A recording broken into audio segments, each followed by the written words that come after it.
سال بعد اس کو نبوت ملی، تو 30 اور 10 610، یعنی جس سال یہی افریقہ کے گورنر کا بیٹا قیصر روم بن گیا تھا، یہی سال بعینہ رسول پاک صلی اللہ علیہ وسلم کے نبوت کا سال تھا، سن 610۔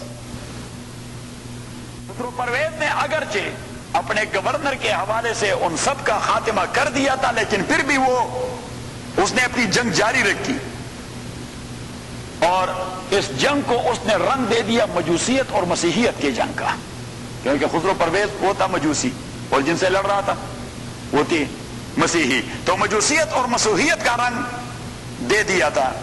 نستوری اور یعقوبی نصارہ، یہ ان کے دو سیکٹ ہیں، یہ نستوری اور یعقوبی نصارہ، جس کو پاپائے روم نے اس زمانے میں مرتد اور ملحد قرار دیا تھا کہ یہ لوگ زندیق ہیں، یہ مرتد ہیں، یہ اپوسٹیٹ ہیں، وہ بھی مجوسیوں کا ساتھ دیتے رہے، رومی حکومت کے خلاف وہ بھی مجوسیوں کا ساتھ دیتے رہے، اور یہودی تو 26,000 کی تعداد تک خسرو کے فوج میں بھرتی ہو چکے تھے مسیحیت کا مقابلہ کرنے کے لیے، انہوں نے بھی ساتھ دے دیا۔ ہرقل مقابلہ نہ کر سکا، ایرانیوں نے سب سے پہلے انطاکیہ پر قبضہ کیا، سن 613 میں دمشق کو فتح کیا، 614 میں یروشلم قبض کر کے مسیحیوں پر انہوں نے قیامت ڈال دی، 90,000 عیسائی وہ یروشلم میں قتل کیے گئے۔ مقدس کنیسہ، جسے آج بھی وہ لوگ کنیسۃ القیامہ کہتے ہیں، کنیسہ قیامہ، تو مقدس کنیسہ اس کو ڈھا دیا، اور وہاں سے اصل صلیب، جس کے متعلق عیسائیوں کا عقیدہ ہے کہ اس صلیب پر حضرت عیسیٰ علیہ السلام کو کروسیفائی کر دیا گیا تھا، اسے اٹھایا اور وہاں سے لے گیا مدائن۔ لارڈ پادری زکریا کو گرفتار کر لیا، گرجاؤں کو مسمار کر دیا۔ خسرو نے ہرقل کو لکھ لیا کہ سب سے بڑے خدا خسرو پرویز جو تمام روئے زمین کا مالک ہے، اس کی طرف سے اس کے کمینہ اور بے شعور بندے ہرقل کے نام ایک خط لکھ رہا ہے، اپنے کو خدا سمجھ رہا ہے، ہرقل کو یہ خط لکھ لیا۔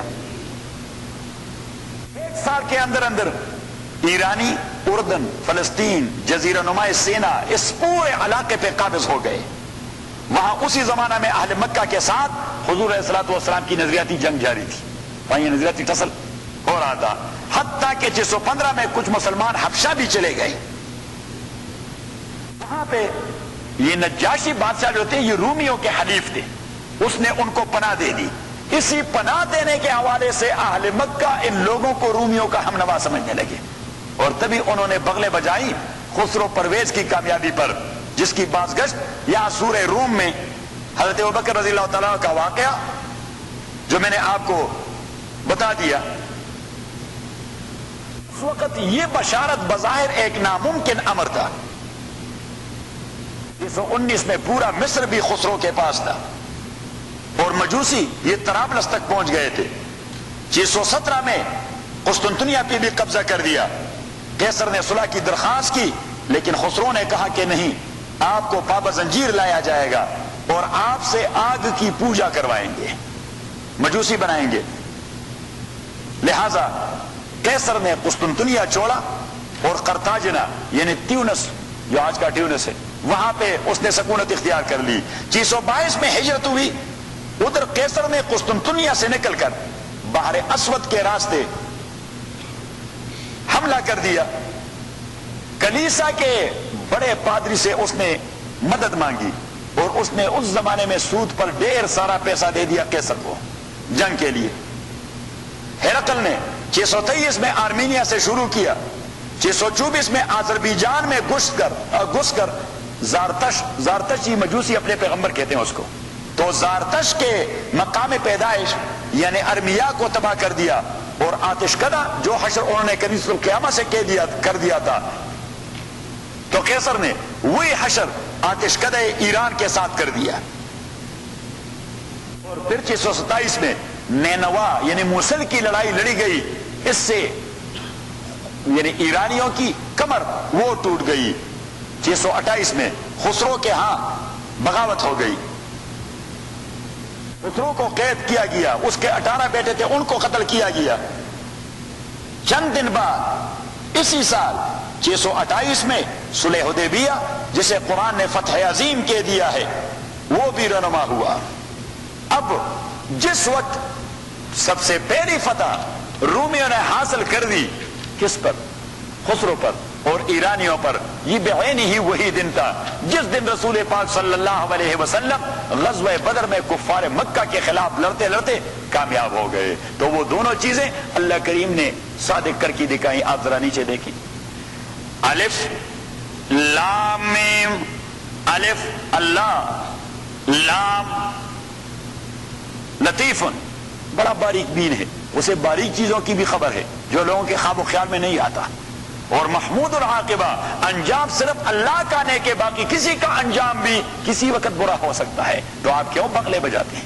اللہ لطیف محمود العاقبہ، لطیف کا معنی باریک بین ہے، مجھے مستقبل کی خبر ہے، لوگوں کے ذہن میں بات نہیں آتی کہ فارسیوں کو پھر کیسے شکست دی جائے گی۔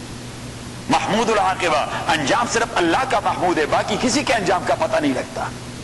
الف لام میم، غلبت الروم، مغلوب بنائے گئے الروم، روم والے، فی ادنی الارض، عربین جزیرے کے قریب والے سرزمین میں، بصرہ اور ازرعات کے درمیان، شام کے علاقے میں، وَهُمْ مِنْ بَعْدِ غَلَبِهِمْ سَيَغْلِبُونَ، اور وہ اپنے مغلوبیت کے بعد جلدی پھر غالب آ جائیں گے، فی بضع سنین، چند سالوں میں، فی بضع سنین۔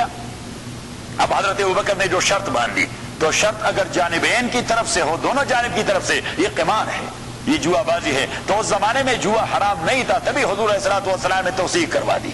جو حرام نہیں تھا، حضور نے توثیق کروا دی۔ لیکن جب حضرت ابوبکر رضی اللہ تعالیٰ عنہ کو وہ 100 اونٹ امیہ ابن خلف کے بیٹے کی طرف سے مل گئے، کیونکہ امیہ پھر مر گیا تھا، تو امیہ کے بیٹے کی طرف سے مل گئے، تو حضرت ابوبکر رضی اللہ تعالیٰ رسول پاک کے پاس آئے کہ وہ 100 اونٹ مل گئے۔ حضور نے فرمایا فتصدق بہا، آپ اسے مرنے والے غریبوں کے حوالے کر دو جو بھوک کی وجہ سے مرتے ہیں، کیونکہ یہ نجس مال ہے، یہ گندا مال ہے، جو چیز گندا راستے سے آ جائے اسے فقہا کہتے واجب التصدق، کیا واجب التصدق لا علانیت الثواب۔ یہ آپ لکھیں تاکہ آپ کو ٹرم یاد ہو کہ جو حرام کی کمائی آپ کے ملک میں آ گئی تو اسے کہتے واجب التصدق لا علانیت الثواب، واجب التصدق لا علانیت الثواب، یعنی جس کا صدقہ کرنا واجب ہے لیکن ثواب کی نیت سے نہیں، گند ہٹانے کی نیت سے،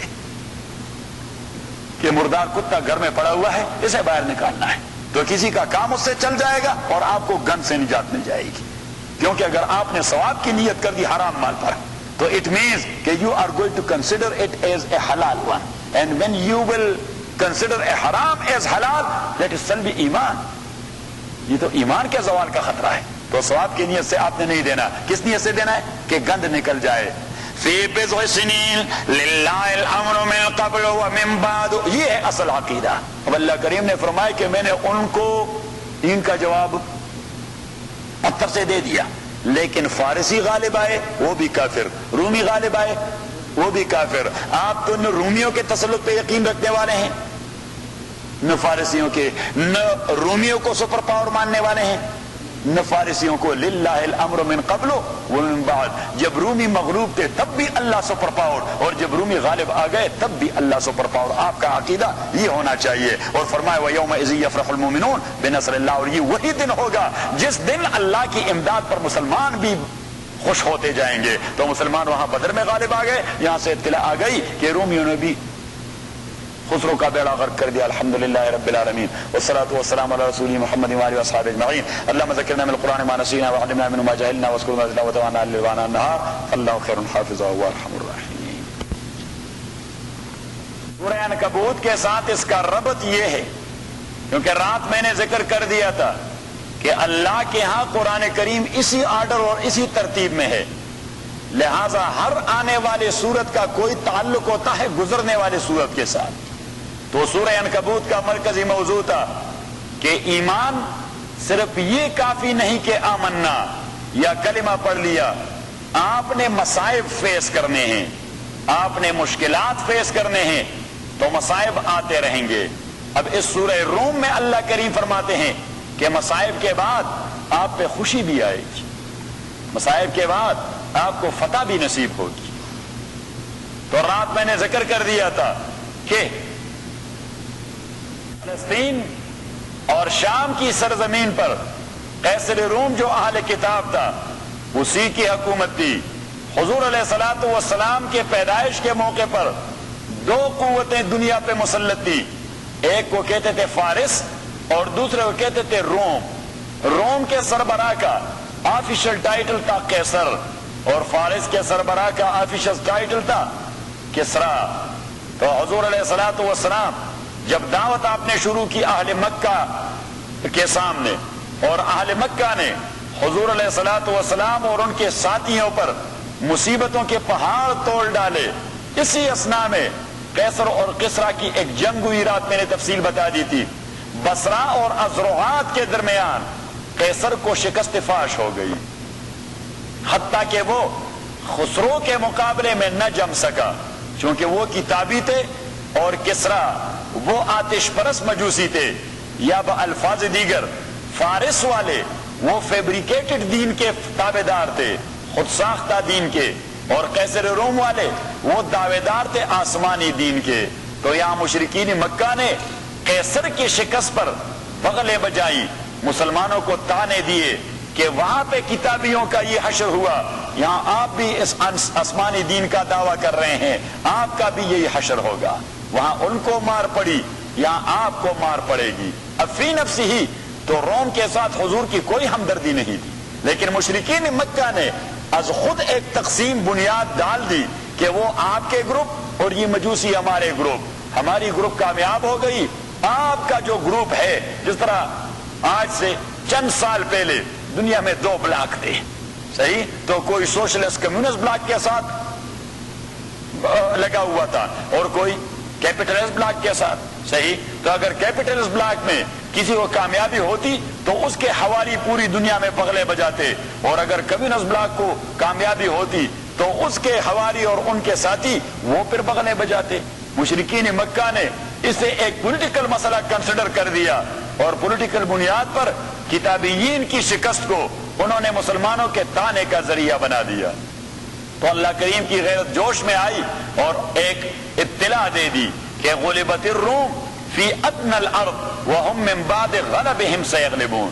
یہ صحیح ہے کہ اہل روم کو شکست ہو گئی ہے, لیکن یہ پھر چند سالوں میں غالب آ جائیں گے. اب چند سال کتنے ہیں؟ حضرت ابوبکر کی اشتراط کے حوالے سے رات میں نے بات کی تھی کہ اس نے امیہ ابن خلف سے 3 سال کی شرط رکھی. حضور نے فرمایا کہ لفظ بضع عربی لغت میں 3 سے لے کر 10 تک اس کا اطلاق ہوتا ہے. تو آپ جائیے اور ابن خلف سے کہہ دیں کہ زدنی فی المدہ ازیدک فی المبلغ, آپ میرے لیے ذرا مدت میں اضافہ کر دیں, 3 سال سے زیادہ کر دیں, میں شرط میں اضافہ کر دوں گا, شرط والی رقم اور اماؤنٹ میں اضافہ کروں گا. تو وہ 10 سے 100 اونٹوں پر چلا گیا اور 3 سال سے 10 سال یا 9 سال کی شرط اسی پر اتفاق ہو گیا, صحیح. اب اس زمانے میں یہ بالکل احمقانہ تصور لوگوں کو معلوم ہو رہا تھا کہ خسرو کی قوت کا مقابلہ کرنا, کسرا کی قوت کا مقابلہ کرنا, کہ کیسر اپنے علاقے کو بھی کنٹرول نہ کر سکا, حتیٰ کہ وہ یروشلم پر بھی قبضہ کر گئے اور وہ مقدس صلیب بھی اٹھا کے لے گئے, جس کے متعلق رومیوں کا عقیدہ تھا کہ عیسیٰ علیہ السلام کی کروسیفیکیشن یہ اس صلیب پہ ہوئی ہے, صحیح. تو ایسی قوت کا مقابلہ کرنا اور ان کے متعلق یہ سوچنا کہ ان کو ناکامی ہوگی, یہ احمقوں کے جنت میں بسنے کے مترادف ہے. اب یہ مسئلہ کب ہوا تھا؟ جب رومیوں کو شکست ہوئی. تو رومیوں کو شکست ہوئی سن 610 عیسوی میں, بعین ہی وہی سال ہے جب رسول پاک صلی اللہ علیہ وسلم کو نبوت دے دی گئی تھی. پہلے سال تھی نبوت کی, اور ان کو پھر کامیابی مل گئی جب رسول پاک صلی اللہ علیہ وسلم ہجرت کے دوسرے سال, جو نبوت کا 15واں سال تھا, نبوت کا 15واں سال تھا, تو وہاں پہ حضور پاک صلی اللہ علیہ وسلم کو کامیابی بدر میں نصیب ہو گئی, اور بعین ہی یہاں پہ رومیوں کو کسرا پہ فتح مل گیا اور انہیں سارے علاقے واپس لے لیے, حتیٰ کہ خسرو اس کے خلاف بغاوت ہو گئی اور اس کے بچے بھی قتل کیے گئے اور وہ بھی قتل ہو گیا, اور قیصر روم کا غلبہ ہو گیا پورے علاقے پر. اور یہ سن 625 کی بات ہے. تو پورے 15 سال گزرے تھے. 15ویں سال حضور کو بدر میں اور آل روم کو فارسیوں کے خلاف گویا کامیابی مل گئی۔ اللہ کریم نے فرمایا کہ آج میں نے اپنا وعدہ سچا کر کے دکھایا۔ اب سورہ روم کے بنیادی موضوعات، انسان کی ظاہر بینی کچھ اور ہوتی ہے، وہ کسی چیز کو دیکھتا ہے اپنی آنکھوں سے، لیکن در پردہ کچھ اور کھچڑی پکتی رہتی ہے۔ تو یہاں تو انسان نے دیکھا کہ رومیوں کی حکومت کا خاتمہ ہو گیا اور فارس یہ سارے دنیا پہ غالب ہو گیا، لیکن پس پردہ کچھ اور کھچڑی پک رہی تھی کہ بالعاقبت قیصر روم نے اس سارے علاقے کو پھر کنٹرول کرنا ہے۔ اسی چیز کو ایکسپلائٹ کر کے اللہ کریم انسانوں کے سامنے پیش کر رہا ہے کہ دنیا کی ظاہر بینی کو نہ دیکھے، پس پردہ کے جو اطلاعات محمد دے رہے ہیں اسی پر اعتقاد رکھیں صلی اللہ علیہ وسلم کہ حقائق یہ پردے کے پیچھے ہوا کرتی ہیں۔ ظاہر میں جو چیزیں ہیں ستارے کچھ نظر آتے ہیں، کچھ چیز آپ کو کسی اور شکل سے معلوم ہوتی جائے گی، نظر آتی جائے گی، جبکہ اس کی حقیقت پس پردہ کچھ اور ہوگی۔ تو اللہ کریم نے فرمایا کہ دنیا کے ظاہر پہ نہ جائیے، پس پردہ کیا کچھ ہوگا محمد کے بیان پر صلی اللہ علیہ وسلم کان کھول کے سن لے کہ وہاں کیا کچھ ہو رہا ہے۔ بات سمجھ میں آ رہی؟ اس لیے فوراً آخرت کا تذکرہ ہو گیا۔ چوتھے رکوع سے توحید پر اللہ کریم نے ایویڈنس پیش کر دیے، نشانات پیش کر دیے اور شرک کا ابطال کر دیا، اور فرمایا کہ دنیا میں جو بھی فساد اٹھتی ہے اصل مسئلہ وہ ریفلیکشن ہوتا ہے شرک کا۔ جہاں بھی فساد ہو تو اس کی بنیادی وجہ کہ اللہ کی غیرت جاگ اٹھتی ہے۔ غیرت تو ہوتی ہے لیکن اللہ کو غصہ آ جاتا ہے تو اینٹ کا اینٹ سے بجا دیتا ہے کہ لوگوں کو شرم نہیں آتی میرے ساتھ پارٹنر پیدا کرتے ہوئے، تو اللہ کسی حصے کو تباہ کر دیتا ہے، اسے فساد میں جھونک دیتا ہے۔ اور پھر سورت کے اختتام پر اللہ نے زمین کی مثال دے دی کہ دیکھیے زمین مردہ ہوتی ہے، اللہ میਂہ برساتا ہے اس کو زندگی نصیب ہو جاتی ہے۔ صحیح، محمد کی دعوت آپ کو ایک مردے کی آواز سنائی دیتی ہے، یہ ایسی جوبن دکھائے گی کہ آپ لوگوں کے اوسان خطا ہو جائیں گے، ایک بات۔ اور دوسری بات یہ کہ بعض بعد الموت آپ کو ڈرامہ نظر آ رہا ہے، یہ بعض بعد الموت کا مشاہدہ تو روزانہ آپ کو ہو رہا ہے کہ مردہ زمین کو میਂہ برسا کے اللہ کریم کیسے زندہ کر دیتا ہے۔ تو اس کے لیے یہ تھوڑا مشکل ہے کہ وہ انسانوں کو پھر ایک نئی زندگی دے دے۔ تو اللہ کریم نے فرمایا کہ محمد پاک صلی اللہ علیہ وسلم کے پیغام سے فائدہ اٹھاؤ ورنہ بعد میں پچھتاؤ گے۔ تو نیچے دیکھیں، الف لام میم، رات میں نے کہہ دیا تھا مقطعات ہیں، اس کا معنی مراد کیا ہے اللہ کو معلوم، یہی اسلاف کا مذہب، لیکن ہم تعویل کر دیتے ہیں، اس میں مختلف تعویلات مفسرین کرتے ہیں، ہم نے تعویل کر دی ہے سورت کے موضوع کو مد نظر رکھتے ہوئے کہ الف اللہ، لام لطیف، میم محمود العاقبہ۔ الف اللہ، لام لطیف، میم محمود العاقبہ، کہ اللہ بڑا باریک بین ہے، پس پردہ چیزوں کو وہ دیکھتا ہے کہ پس پردہ کیا کچھ ہو رہا ہے۔ فارس کی کامیابی پر بغلے نہ بچاؤ، پیچھے کو دوسری کھچڑی پک رہی ہے، کیونکہ یہ اللہ کی صفت ہے کہ وہ لطیف ہے۔ اور تیسری بات محمود العاقبہ، آج فارس کی کامیابی یہ رزلٹ کے اعتبار سے ان کے لیے اچھی نہیں، پتہ نہیں خسرو کی کیا کیفیت ہو جائے گی، تو آپ کے کرتوت بھی آپ کے لیے نتیجے کے اعتبار سے اچھے نہیں ہوں گے۔ صرف اللہ ہی ہے جس کی ابتدا اور انتہا تو کوئی ہے ہی نہیں، لہٰذا وہ سر تاپا برکت ہی برکت ہے۔ باقی چیزوں کی آج کی برکت کل نحوست میں تبدیل ہو جائے گی، اور آج کی نحوست کل ایک بہت بڑے برکت کا پیغام لے آئے گی۔ بات سمجھ میں آ رہی؟ اللہ، لام لطیف، میم محمود العاقبہ۔ غلبت الروم، مغلوب کیے گئے اہل روم، فی ادنی الارض، قریب والی سرزمین میں۔ تو قریب والی سرزمین حافظ ابن حجر عسقلانی رحمت اللہ علیہ نے بخاری کی شرح میں لکھا ہے بین بصرہ و ازرعات فی الشام، کہ یہ شام والی زمین تھی جہاں بصرہ اور ازرعات کے درمیان سن 610 میں قیصر کو شکست فاش ہوئی۔ تو وہ علاقہ چونکہ عربین پیننسلا کے قریب تھا، اس لیے اللہ کریم نے اسے قریب والی سرزمین کہہ دیا۔ غلبت الروم، مغلوب ہو گئے آل روم، فی ادنی الارض، قریب والی سرزمین میں، وہم من بعد غلبہم، اور وہ اپنے مغلوبیت کے بعد سیغلبون، پھر غالب آ جائیں گے، فی بضع سنین، چند سالوں میں، فی بضع سنین چند سالوں میں. اب یہ بدعہ کا لفظ لغت عربی میں 3 سے لے کر 10 تک اس کا اطلاق ہوتا ہے. تو حضرت ابوبکر نے امیہ ابن خلف کے ساتھ شرط جو باندھی تھی وہ 3 کی تھی، تو حضور نے فرمایا کہ اس کا اطلاق تو 3 سے لے کر 10 تک ہوتی ہے. اللہ کو معلوم ہے کب غالب آئے گے اہل روم، لیکن 10 سال سے پہلے پہلے ہوں گے. تو آپ اس مدت کو ذرا آگے بڑھائیں، انعام کی رقم بھی بڑھائیں، یہ شرط کی رقم بھی بڑھائیں. اور میں نے رات کے دیا تھا کہ اس زمانے میں جوا بازی وہ حرام نہیں تھی، اس لیے دونوں جانب سے شرط باندھی گئی، ادروائز دیٹ از جوا، دیٹ از گیمبلنگ، جو بعد میں اسلام نے حرام قرار دی. اور جب حضرت ابوبکر کو امیہ ابن خلف کے بیٹے نے شرط کے مطابق 100 اونٹ دے دیے تو اس نے حضور سے کہہ دیا کہ اب میں کیا کروں. تو حضور پاک صلی اللہ علیہ وسلم نے فرمایا کہ آپ ان کا صدقہ کریں لا علانیت الثواب، کیونکہ جو چیز آپ کی ملک میں آ جاتی ہے، آپ کی ملک میں، لیکن وہ چیز ہے حرام، تو اس کا صدقہ کرنا واجب ہے کہ جلد از جلد اسے اپنی اونرشپ سے باہر نکال دیں. لیکن ثواب کی نیت نہ ہو، ثواب کی نیت کی جائے تو اس کا حلال کنسیڈر ہونا متصور ہوتا ہے، اور حرام کا حلال متصور ہونا یہ تو کفر ہے. تو اس لیے فقہاء نے لکھا ہے، امام ابو حنیفہ نے شرح فتح اکبر کے اندر کہ واجب التصدق لا علانیت الثواب، حرام کی کمائی آپ کی ملک میں آ گئی، یہ نہیں کہ آپ بزور حرام کی کمائی یعنی آپ حرام کا کاروبار کرتے ہیں اس حوالے سے کہ ٹھیک ہے پھر بعد میں کچھ غریبوں کا کام بن جائے گا اس لیے میں نے وائن کی دکان کھول لی، وائن کی دکان اس لیے میں نے، وہ تو حرام ہے. آپ نے حرام میں انوالو نہیں، ان انٹینشنلی آپ کی ملک میں کوئی حرام چیز آ گئی، ان انٹینشنلی آپ کی ملکیت میں ہاں کوئی حرام چیز آ گئی. فار ایگزامپل آپ کا کوئی مورث وہ مر گیا، آپ کا کوئی مورث یعنی جس سے آدمی میراث دے لیتا ہے اور اس کے قبضے میں حرام مال تھی، وہ بطور میراث آپ کو مل گئی، تو واجب التصدق ہے، آپ اس کا صدقہ کروا دیں، کیونکہ حرام مال سے استفادہ لینا یہ شریعت میں جائز نہیں. من بعد غلبہم، اور وہ اپنی مغلوبیت کے بعد سیغلبون، پھر غالب آ جائیں گے، فی بضع سنین، چند سالوں میں، بضع سنین چند سالوں میں.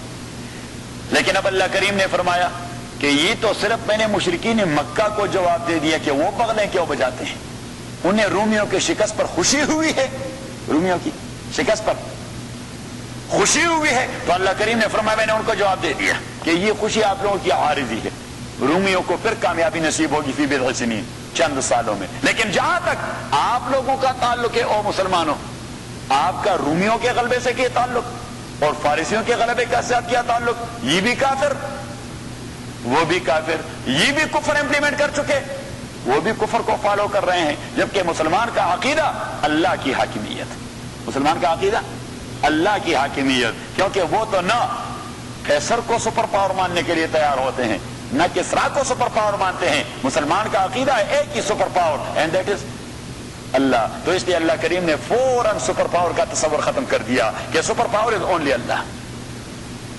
للہ الامر من قبل و من بعد، خاص اللہ کے کنٹرول میں سارا معاملہ، یعنی وہ سپر پاور ہے. من قبل ان حادثات اور واقعات سے پہلے بھی، و من بعد اس کے بعد بھی. تو دنیا میں عارضی طور پر اگر کوئی پاور سپر بن جاتا ہے، اللہ کریم نے فرمایا عقیدے کی بات پھر بھی وہی ہے کہ سپر پاور از اونلی اللہ. صحیح. So you may not be impressed by, or you may not be affected by, or you may not be influenced by. Why? Because you have said La ilaha illallah Muhammadur Rasulullah. Ke super power is only Allah subhanahu wa ta'ala. So you may not trust in anybody else. You may not believe in the supremacy of somebody else. اللہ سے ہونے کا یقین اور مخلوق سے.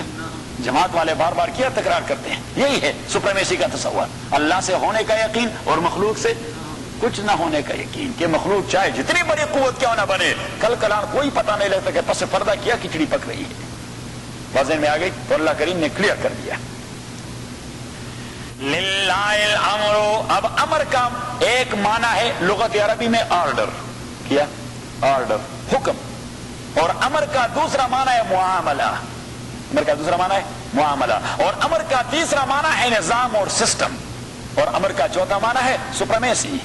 تو اللہ کریم نے فرمایا sovereignty that is only for اللہ، سپریمیسی دیٹس اونلی فار اللہ، order is only the order of اللہ سبحانہ و تعالی. Any order against the order of اللہ سبحانہ و تعالی ٹوٹلی نل اینڈ وائڈ. وہ نل اینڈ وائڈ آرڈر ہے، اللہ کے حکم کے مقابلے میں کسی اور کا حکم کوئی معنی نہیں رکھتا. تو اللہ کریم نے کانسیپٹ کلیئر کر دیا کہ مسلمان کا عقیدہ کہ سپر پاور اللہ، سورن اینٹیٹی اللہ تعالیٰ، نظام اللہ تعالیٰ کا، حکومت اللہ تعالیٰ کی، حکومت اللہ تعالیٰ کی. اس لیے اسلامی ریاست میں خلیفہ کو حاکم نہیں کہا جا سکتا، ملک یعنی بادشاہ نہیں کہا جا سکتا، کنگ نہیں کہا جا سکتا. خلیفہ کہا جاتا ہے، امیر المومنین کہا جاتا ہے، خلیفہ کہا جاتا ہے. اور امیر المومنین حضرت ابوبکر خلیفہ تھے، حضرت ابوبکر خلیفہ تھے. خلیفہ امین نائب الرسول، رسول پاک کے نائب تھے. حضرت عمر جب آ گئے تو اسے تو خلیفۃ الرسول بھی نہیں کہہ سکتے تھے، اس لیے کہ رسول پاک کے فوراً بعد تو حضرت ابوبکر آئے. He was the first ever successor. صحیح، تو literally اور technically he was the خلیفہ and nobody else. اب حضرت عمر کو ہم یہ کہہ سکتے تھے کہ خلیفہ تو خلیفۃ الرسول، رسول کے خلیفہ کے خلیفہ. پھر حضرت عثمان کو کہہ دیتے خلیفہ تو خلیفۃ خلیفۃ الرسول، رسول کے خلیفہ کے خلیفہ کے خلیفہ. اور پھر اس کے بعد کہہ رہے تھے خلیفۃ و خلیفۃ خلیفۃ خلیفۃ رسول، حضرت علی کو کہ رسول کے خلیفہ کے خلیفہ کے خلیفہ کے خلیفہ. تو یہ تو ایک سلسلہ چل پڑتا. اس لیے حضرت عمر رضی اللہ تعالیٰ نے ٹرم ہی تبدیل کر دیا کہ کانا خلیفتنا سیدنا ابو بکر وانا امیرکم، میں آپ کا امیر ہوں اور حضرت ابو بکر وہ رسول پاک کے خلیفہ تھے. تو اس کے بعد اصطلاح چل پڑی امیر المومنین سیدنا عمر ابن الخطاب، امیر المومنین سیدنا عثمان ابن عفان، امیر المومنین سیدنا علی ابن ابی طالب رضوان اللہ علیہ مجمعین. بات ذہن میں آ گئی. لیکن کوئی حاکم نہیں ہوتا، کوئی حاکم، اس لیے کہ شریعت اسلامیہ میں حاکمیت صرف اللہ تعالیٰ کی. حاکمیت کس کی؟ صرف اللہ تعالیٰ کی.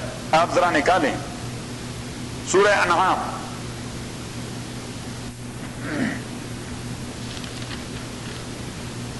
نمبر 57، آیت نمبر 56 لے لیں، کنسپٹ کلیئر ہو جائے گا. قل انی نہیت، آپ کہہ دیجئے کہ مجھے منع کیا گیا ہے. 118 فری وے 118 ویسٹ اور ایسٹ،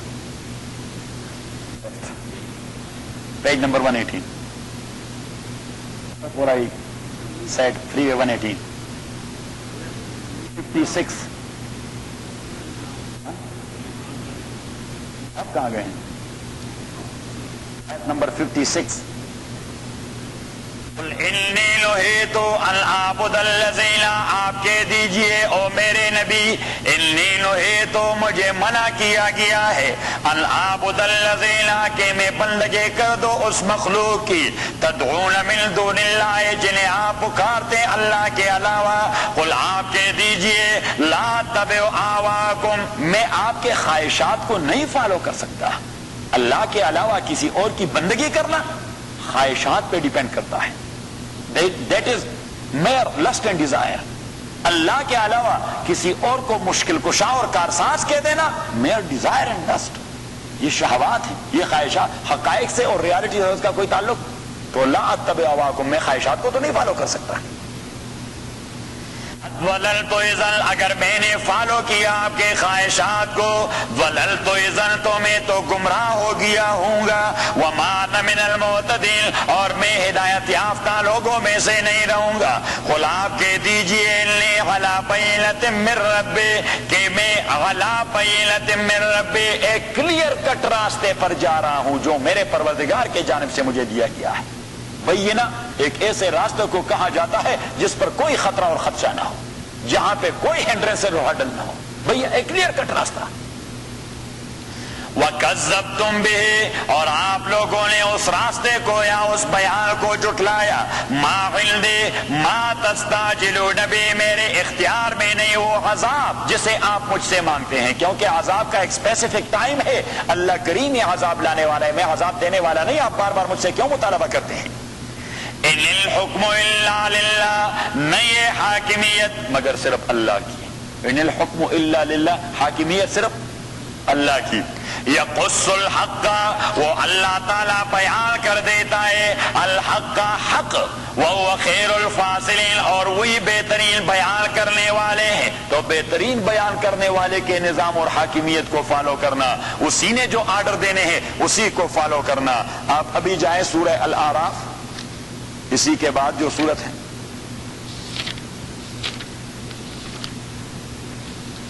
آیت نمبر 54. لکھ لیا؟ ان ربکم اللہ الذی، تاکہ آپ کے پروردگار اللہ تعالیٰ ہے، وہ اللہ تعالیٰ خلق السماوات والارض، جس نے پیدا کر دیا ہے آسمانوں اور زمین کو، فی ستۃ ایام، 6 دن میں، ثم استوى علی العرش، تو 6 دن میں 6 اور 6 multiplied by 24 hours ٹائم اتنا لے لیا. Otherwise there was no any concept of دن اینڈ رات، کیونکہ دن رات تو زمین و آسمان کی گردشوں سے پیدا ہوتے ہیں. صحیح. اب رسول پاک صلی اللہ علیہ وسلم سے پوچھا گیا کہ اللہ کریم تو کلمہ کن سے ساری چیزیں پیدا کر دیتا ہے، تو اتنا ٹائم کیوں لے لیا؟ تو حضور پاک صلی اللہ علیہ وسلم نے فرمایا لتعلیمہ الخلائق التدریج، تاکہ اپنے مخلوق کی یہ تربیت کروا دیں کہ آپ گریجولی اور سلولی کام کرتے رہیں. چاہے آپ یکمش کر بھی سکتے ہیں لیکن یکمش نہ کریں، گریجولی اور سلولی. صحیح. اس کو کہتے ہیں شریعت میں اناعت. کیا کہتے ہیں؟ اناعت، گریجولی اینڈ سلولی. ثم استوى على العرش یغشی اللیل النہار، چھپا دیتا ہے اللہ تعالیٰ رات کی تاریکی میں دن کی روشنی، تو رات آ جاتی ہے، دن کی روشنی چھپ جاتی ہے. یطلب حثیثا، اور رات اور دن دونوں ایک دوسرے کو طلب کرتے ہیں بڑی جلدی یا تیزی سے. مین کہ دیر از نو اینی فاصلہ between day and night, nothing else between day and night. بس یہ رات چلی گئی، آدمی کو احساس بھی نہیں ہوتا کہ رات کس وقت چلی گئی اور دن کس وقت آ گیا، اس لیے کہ درمیان میں کوئی فاصلہ نہیں کہ آپ کو احساس ہو جائے. والشمس والقمر، اور پیدا کر دیا ہے اللہ تعالیٰ نے سورج کو، والقمر، اور چاند کو، والنجوم، اور ستاروں کو، مسخرات بامر، جو اللہ کے حکم کے تقاضے پر خدمت میں مشغول ہیں. تسخیر کا معنی رات میں نے بتا دیا تھا، جو خدمت کرتے رہتے ہیں. تو دیکھیے ہم بیٹھے رہتے ہیں لیکن سورج وہ فنکشن کرتا رہتا ہے، ہم بیٹھے رہتے ہیں لیکن چاند وہ فنکشن میں لگی رہتی ہے، ہم بیٹھے رہتے ہیں یا لیٹے رہتے ہیں یا سوئے رہتے ہیں، لیکن ستارے کائنات میں جو ان کی ڈیوٹی وہ کرتے رہتے ہیں، جو ان کی ڈیوٹی ہے وہ کرتے رہتے. اسے کہتے ہیں تسخیر، اسے کہتے ہیں تسخیر. اور تسخیر خدمت بھی کرتے ہیں without any charge and cost, کوئی بل مل نہیں آتا. حالانکہ ہر مہینے ہمارے پاس 3 4 5 6 بل آ جاتے ہیں، یہ پانی کا بل اور یہ پتہ نہیں بجلی کا بل اور یہ گیس کا بل اور یہ انشورنس کا بل اور پتہ نہیں یہ فلاں چیز کا اور یہ فلاں چیز کا اور یہ فلاں چیز کا. یہ ساری چیزیں خدمت میں لگے رہتے ہیں. تسخیر کا معنی یہ ہے کوئی چارجز نہیں آتے. Yes you would be question if you will not follow the commandment of Allah ثم لتسألن يومئذ عن النعيم، پھر قیامت کے دن پوچھ گچھ ہوگی. لیکن اگر آپ نے اللہ کو فالو کر دیا، just ignore it, just ignore it. جس طرح پاکستان میں جو حکومت میں ہوتے ہیں ان سے کوئی بجلی کا بھی نہیں پوچھتا کہ آپ کا میٹر چل رہا ہے کہ نہیں چل رہا. آپ نے 10 ایئر کنڈیشنر لگا دیے ہیں، آپ کی بجلی کا میٹر چلتا ہے کہ نہیں چلتا ہے. صحیح. ابھی پوچھ گچھ شروع ہو گئی کیونکہ آرمی والے چھاپے مارتے ہیں کہ بھائی اس نواب صاحب کے بھی تو میٹر نہیں چلتے. انا للہ. وہاں پاکستان میں کارخانے چلتے ہیں، ٹرانسفارمر سے ڈائریکٹ بجلی لی ہوتی ہے، وعدہ کے باہمی ملی بھگت سے ٹرانسفارمر سے ڈائریکٹ بجلی لے لیتے ہیں، میٹر نہیں چلتی وہاں. کارخانے میں آپ کو انڈسٹریل ایریاز کی بات کر رہا ہوں، سارے پکڑے گئے کہ میٹر باہر نکالو. ٹرانسفارمر بھی کارخانے سے باہر، تاکہ میٹر وہاں لگا رہے اور وہ چلتا رہے. صحیح. تو اللہ کریم فرماتے ہیں کہ جو میرے تابع دار ہوتے ہیں ان کو میٹر نہیں لگاتا، لیکن جو ڈینائی کر جاتے پھر میں میٹر لگا دیتا ہوں، کیونکہ ان کو کتنے ڈنڈے لگنے ہیں. کارخانے نہیں چلتے تو کارخانے کیسے چلیں گے؟ ان کو جو لست پڑی ہوئی ہے وہ لست تو پوری نہیں ہوتی. الا لہ الخلق والامر، الا اسے کہتے ہیں حرف تنبیہ کہ کان کھول کے سن لو. اللہ کریم فرماتے ہیں الا حرف تنبیہ، تنبیہ مان کان کھول کے سن لو. الا خبردار، لہ الخلق صفت خلق یا کریشن والے صفت اللہ تعالیٰ کے، والامر تو حاکمیت والی صفت بھی اللہ تعالیٰ. خالقیت کی صفت جس کی ہے تو حاکمیت کی صفت بھی اس کی ہے. جس نے دنیا کو سوارا بنایا وہاں پہ حکومت بھی اسی کی ہوگی، وہاں پہ نظام بھی اسی کا ہوگا، وہاں پہ نظام بھی اسی کا ہوگا. آپ ذرا جائیں سورہ یوسف پر.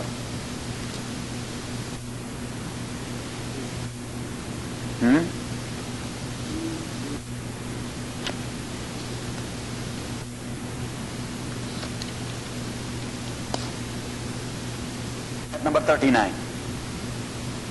یوسف علیہ السلام کے پاس جیل میں 2 نوجوان آئے، ہم نے خواب دیکھی ہے. بات تو گزر گئی ہے تفصیل.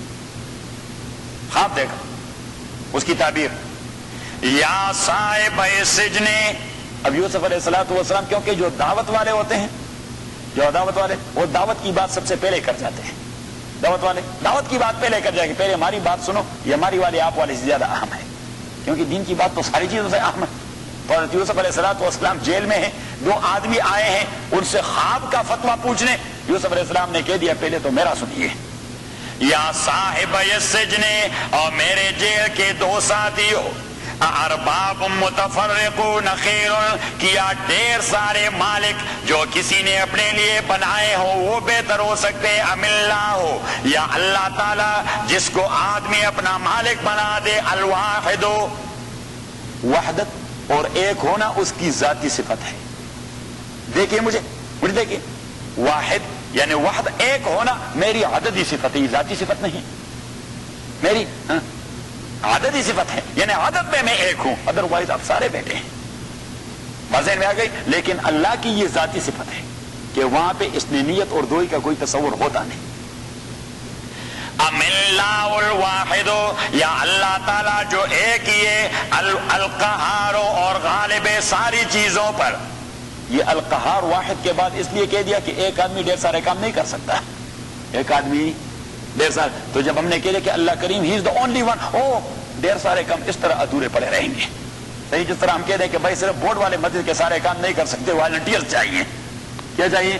ہاں، صرف بورڈ کے 7 ممبر یہ سارے کام نہیں کر سکتے، کچھ ہوں گے اور کچھ اس طرح پڑے رہیں گے، تو والنٹیئر چاہیے. صحیح. تو اب جب ہم نے کہہ دیا کہ اللہ کریم از دا اونلی ون، تو فوراً یہ تصور آ جاتا ہے ڈھیر سارے کام اس طرح ادھورے پڑے رہیں گے دنیا میں. تو اس لیے فوراً اللہ نے پیچھے کہہ دیا القہار، کہ میں سارے کاموں کا کنٹرول کرنے والا ہوں. تعبدون من دونه، آپ بندگی نہیں کرتے اللہ کے علاوہ، الا اسمان سمیتموها، جن چیزوں کی آپ بندگی کرتے ہیں نام ہے آپ نے رکھ دیے ہیں. اب لات کو آپ نے مشکل کشا کہہ دیا ہے، اب الفاظوں پہ تو کوئی بندش ہے نہیں، آپ نے مشکل کشا کہہ دیا. کون سی مشکل آسان کر دی؟ جسے کہتے ہیں اللہ اسمان سمیتموها، جو کسی کام کے نہیں، جو کسی کام کے، جس طرح پاکستانی پریزیڈنٹ ہوتا ہے، پاکستانی پریزیڈنٹ ہو کسی کام کا نہیں ہوتا. صحیح، لیکن نام تو ہوتا ہے، ٹائٹل. ما تعبدون من دون اللہ اسماء سمیتموها انتم و آباؤکم، یہ نام و ٹائٹل دے دیے آپ نے اور آپ کے آبا و اجداد نے. ما انزل اللہ بہا من سلطان، اللہ کریم نے اس سلسلے میں کوئی اتھارٹی نہیں نازل فرمائی. ان الحکم الا للہ، وہی بات دہرائی جا رہی ہے. ان الحکم الا للہ، حاکمیت، ساورنٹی اور سپرمیسی یہ صرف اللہ کے لیے ہے. ہمارا اللہ تعبدو الا ایاہ، اس اللہ نے حکم دیا ہے بندگی کرو گے صرف اللہ کی. ذالک الدین القیم، یہی ہے برابر دین. ذالک الدین القیم، یہی ہے برابر دین، بلکہ برابر کرنے والا دین. قیم کا معنی برابر کرنے والا، who is looking after the affairs. جو خاندان کا سربراہ ہوتا ہے اس کو عربی میں کہتے ہیں قیم اہل البیت. کیا کہتے ہیں؟ قیم اہل البیت، chief of the household. Household کا جو چیف ہوتا ہے اس کو کہتے ہیں قیم، جو گھر کے سارے معاملات برابر کر دیتا ہے. بیٹے سے کہہ دیتا ہے آپ نے یہ کام نہیں کرنا، یہ کرنا ہے. بیٹی کو کہہ دیتا ہے آپ نے، وائف سے کہہ دیتا ہے. یہاں نہیں، میں مشرق کی بات کر رہا ہوں، یہاں نہ کہیں، یہاں کہو گے تو جان کے لالے پڑ جائیں گے. کرتا اور ڈرتا. صحیح. تو وہ جو ہاؤس کا کھرتا ہوتا ہے، صحیح، اس کو عربی میں کہتے ہیں قیم. تو اللہ کریم نے فرمایا جو دین ہے یہ آپ کا کھرتا درتا ہے. یہ آپ کا دین ذالک، یہ آپ کا کھرتا درتا ہے. جو بھی کام کرنا ہے، individual, social, economical, political, national, international, must be based upon دین. وَلَٰكِنَّ أَكْثَرَ النَّاسِ لَا يَعْلَمُونَ، لیکن لوگوں کی میجارٹی وہ بات کو نہیں سوچتے اور نہیں سمجھتے. اب جائیں آیت نمبر 67 اسی صورت میں.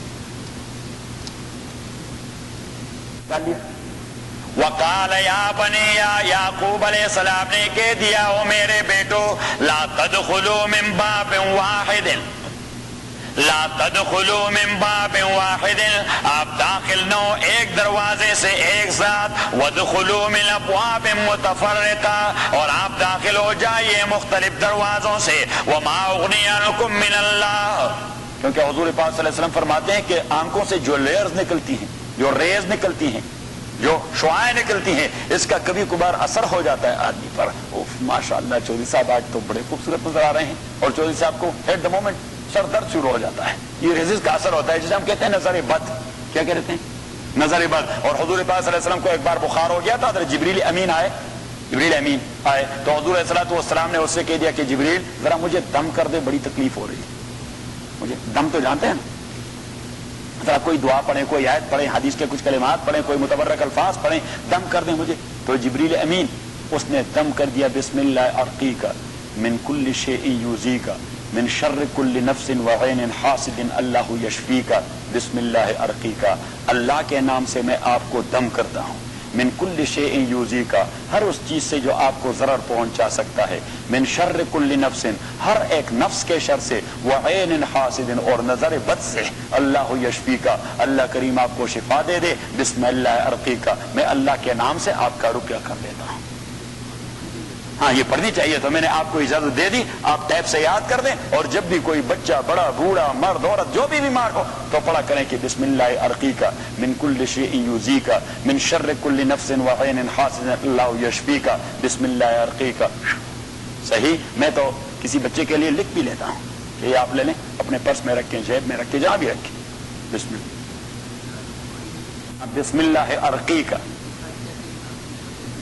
را اور دو نقطوں والا قاف اور یا اور کاف. ہاں بڑا یہ جو دو نقطوں والا کاف ہے. ارقیک من کل شیء یؤذیک، نہیں ہے کاف نہیں ہے، یو یعنی حمزہ ہے اور پھر اس کے بعد زال ہے. یؤذیک، ایذا جسے کہتے ہیں. من شر کل نفس، من شر کل نفس عین حاسد، عین حاسد اللہ یشفیک، یشفیک بسم اللہ ارقیک. شف کر دیں، لکھ کے بچے کو دے دیں. ارقیک، ارقیک، وہی بھی بسم اللہ ارقیک ہے. اختتام میں ہے بسم اللہ ارقیک اور ابتدا میں ہے بسم اللہ ارقیک. الف را کاف، دو نقطوں والی کاف، وہ نہیں اس طرح ہوتا ہے کاف، یا اور پھر کاف، پھر وہ لمبا کاف، کابل والا کاف. ایک ہوتا ہے قندہار والا کاف، ایک ہوتا ہے کابل والا کاف، دونوں پڑھیں. ما اغنی عنکم من اللہ شیء من شیء، اور میں آپ کو اللہ کے فیصلے میں سے کوئی چیز بھی رکوا نہیں سکتا. لیکن یہ ایک تدبیر ہے جو میں کر رہا ہوں. تو میں نے بتا دیا تھا کہ انسان تقدیر کا مکلف نہیں، تدبیر کا مکلف ہے. کس چیز کا مکلف ہے؟ تدبیر کا مکلف. تقدیر پر اس نے عقیدہ رکھنا ہے کہ تقدیر کا معنی یہ ہے کہ everything is decided and that is in the knowledge of اللہ سبحانہ و تعالی، but you are bound to do your own تدبیر. Later on the result will come according to the will of Allah and the decision of Allah. ان الحکم الا للہ، نہیں ہے حاکمیت الا اللہ، الا للہ مگر صرف اللہ تعالیٰ کے لیے. علیہ توکل، تو میں بھی اسے پہ اعتماد رکھتا ہوں. وعلیہ فلیتوکل المتوکلون، اور اسے پہ سارے بلیف کرنے والے اعتماد رکھا کریں. تو اس قسم کے ڈھیر سارے آیات وہ قرآن کریم کے اندر آئے ہیں کہ حاکمیت ایمان کے تقاضے پر کسی کا استحقاق ہے؟ اللہ تعالیٰ کا. اب حاکمیت دو قسم کا ہوتا ہے، آپ لکھ کے.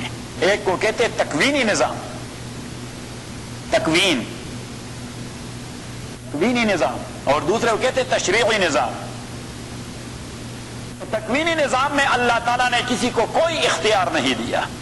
سورج، چاند، ستارے، اوشن، ہوائیں، کلاؤڈز، پرندے، مرنا، جینا، فلان فلان، دنیا کا جو نظام چل رہا ہے اسے کہتے ہیں تکوینی نظام. اس میں اللہ کریم نے کسی کو کوئی دخل اندازی کا حق نہیں دیا.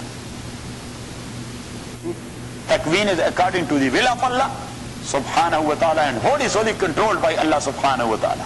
لیکن دوسرا ہوتا ہے تشریعی نظام.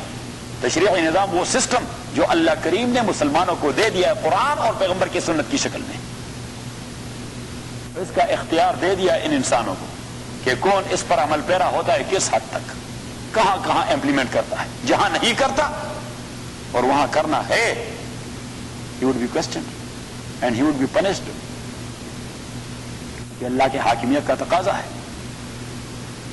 واپس اپنے سبق پہ وَهُمْ مِنْ بَعْدِ غَلَبِهِمْ سَيَغْلِبُونَ، اور وہ اپنی مغلوبیت کے بعد پھر غالب آ جائیں گے فی بضع سنین، چند سالوں میں۔